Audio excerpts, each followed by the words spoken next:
Sir, Oh, ikaw pala. By the way, Sue, sorry ah. Hindi ko kasi alam kung bakit ako nakinig dun sa bad influence ko na tropa.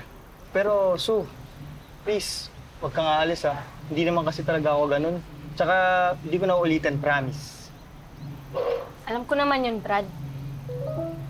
Sir, kaya sorry din nabigla ako eh.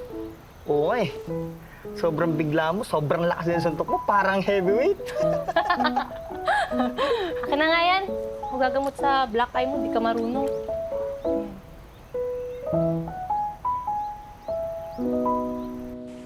Hi. Busy ako. Ano kailangan mo? Gusto ko lang mag-apologize. Wow, marunong ka? Pwede ako makiupo? Ikaw. Ikaw bala.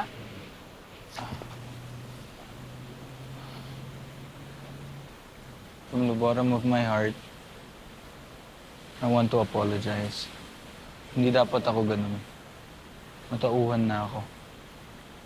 Buti naman alam mo. And promise I will not bother you. And I will stay away. Pasensya na talaga sa lahat ng mga sinabi ko tsaka mga ginawa ko. Hindi mo na yun dadanasin for me. And I sincerely hope na hindi mo na rin siya danasin sa iba. Grabe. That's different. Thank you.